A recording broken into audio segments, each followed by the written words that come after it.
Hey team, welcome to another MC Commute.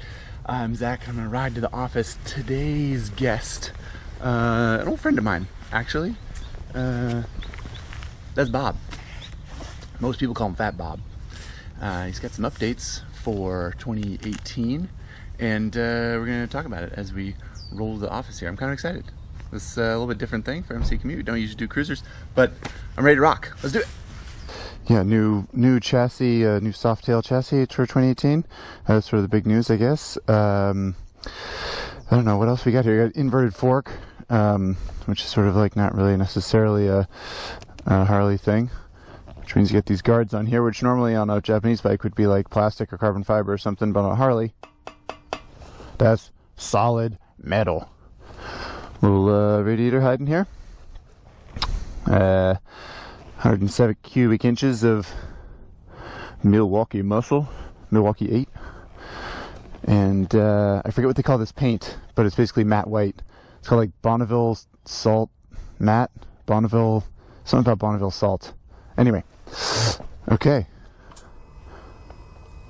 Wake up, Bob. And a headlight. That's like probably my favorite part. That's really cool.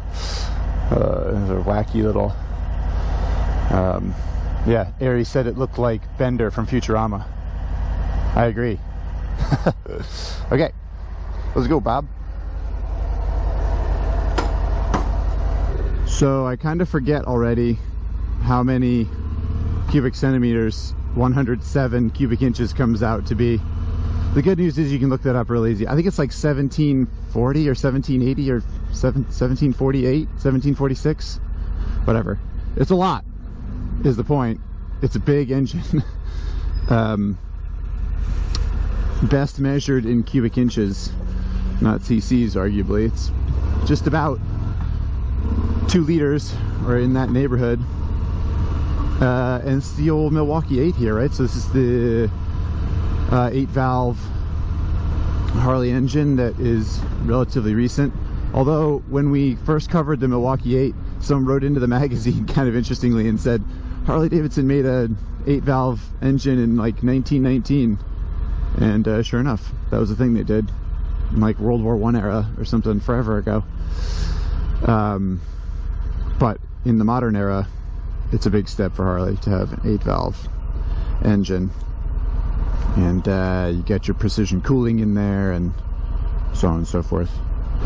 And it's all about that torque with the Milwaukee 8. We had it on our dyno and it makes 100 foot-pounds of torque, which is not nothing. I mean, it's not unheard of. Other big engines make 100 foot-pounds of torque, but it's significant and it works real well. The disappointing number is 71.5, which is how much horsepower it makes. So that's like approximately, I don't know, what else makes 70 horsepower? FZ07, SV650, something like those bikes, right? Approximately. And yeah, their engines are a third the size, basically. So I don't really know how to talk about horsepower and torque of a Harley engine without sounding a little bit disappointed. Sorry. It's not a performance bike, right? So I can't get too disappointed. I used to be a road racer. I'm a performance kind of guy. I see, you know, liquid cooling and 1700 cc's, and then I see 70 horsepower and I think, huh, that's interesting. But you know, Harley-Davidson got more money than the Queen. They can make horsepower if they wanted to, I assume. They just choose not to. And it's for doing this stuff like this. You know, cruising along. 40 miles an hour, 45 miles an hour. Taking in the scenery. Watching the planes take off. Watching the Toyota Highlanders go by. It moseys real nicely. Smooth. Makes a nice kind of mechanical grumble underneath you. It's good. And as we'll experiment with, it does actually make pretty good stomp. I mean, 100 foot-pounds of torque is not nothing, like I said.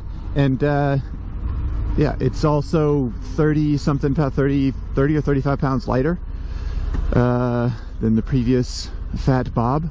So it's lost a little bit of fat, the Bob. And so 675 pounds now after the diet. It doesn't make much sound, frankly. I know this sounds dumb, and I feel like every other person, and I feel like you guys are gonna make fun of me maybe, but I'd put some pipes on it. Not obnoxious ones, but just something so that I could hear some of that American iron. It's just so quiet.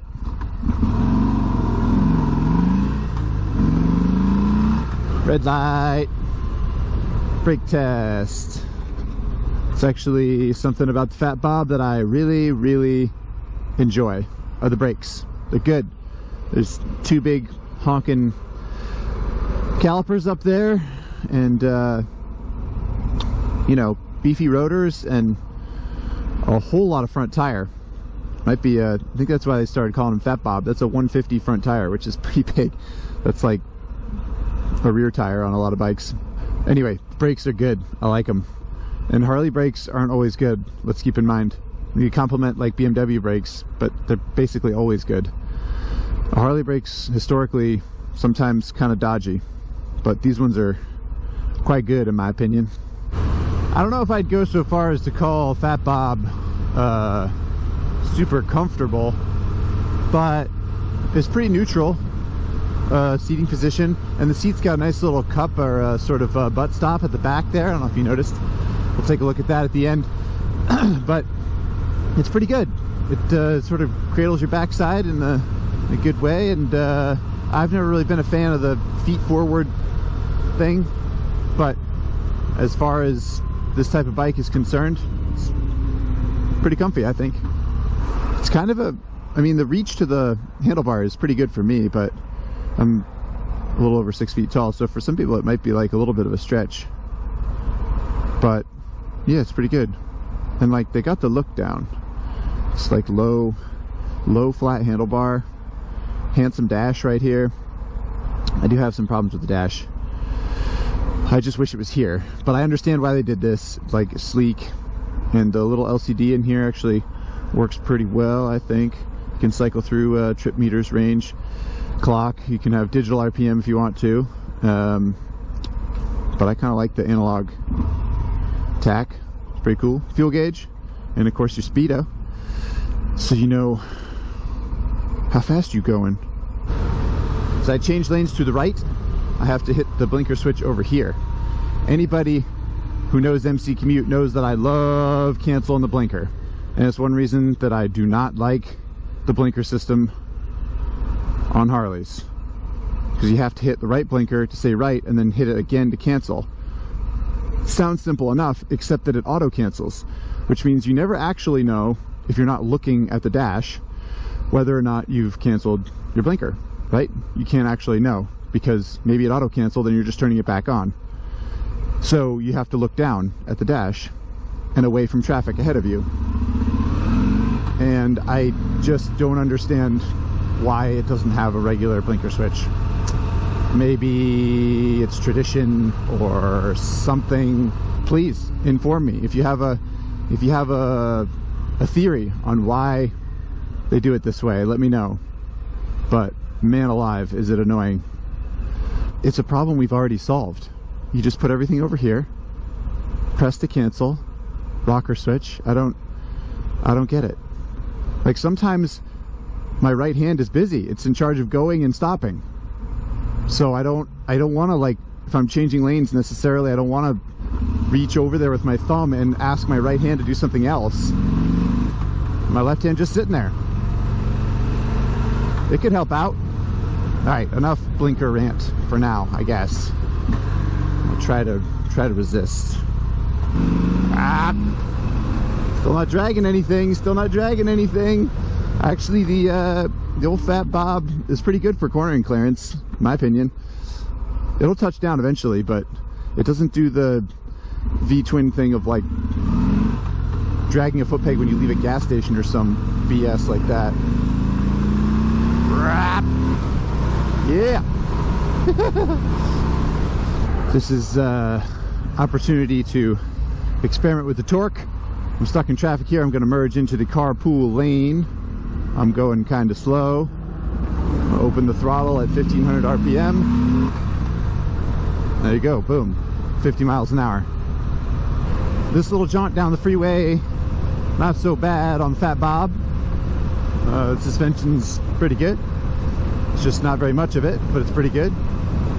I think on a long journey, your lower back could get a little tired because you can't really put any weight on your feet. You just sort of sit on your tailbone, and that's life.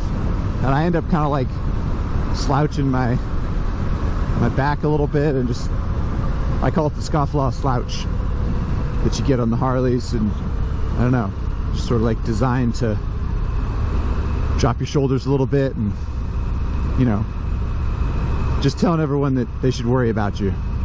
Look out, society, I'm riding a Harley-Davidson. But that's the price you pay for style, I suppose. And you do get a lot of that. Beats walking too.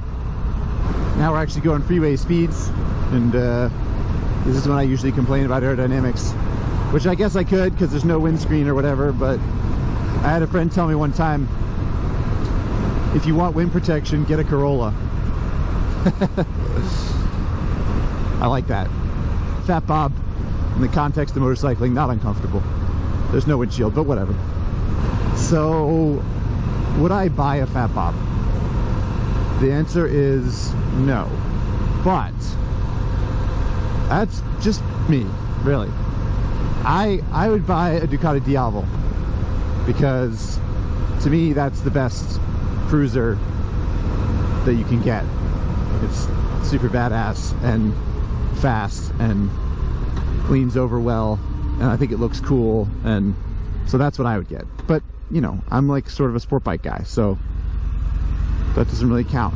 This isn't a sport bike. It's not for sport biking. Or is it? Yeah.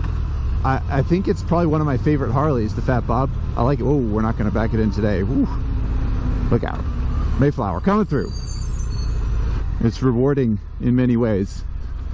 Not necessarily in the ways that I'm always looking for in motorcycling, but my opinion is not the gospel, people. Little Jix's 250R there.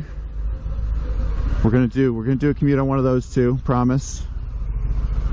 And then a Harley Heritage there next to it. It's sort of a sibling of this guy here. That's got the 114. I'm glad we talked about that, because that's something that you can get in this bike. The kickstand is super scary. I'll never understand it. It's like a typical Harley kickstand that doesn't allow slide forward, but it like catches on the ground kind of, and then you're not sure if it caught, and then it like slips, and it freaks me out a little bit. Okay.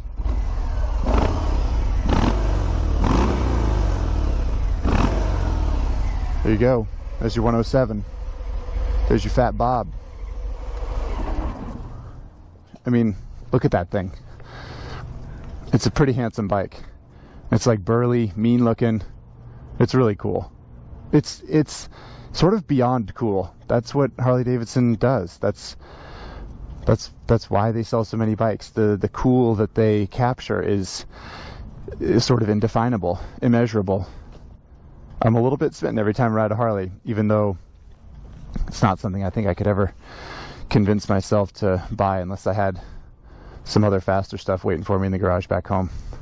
Anyway, Fat Bob, there he is. That he do. See you guys next time.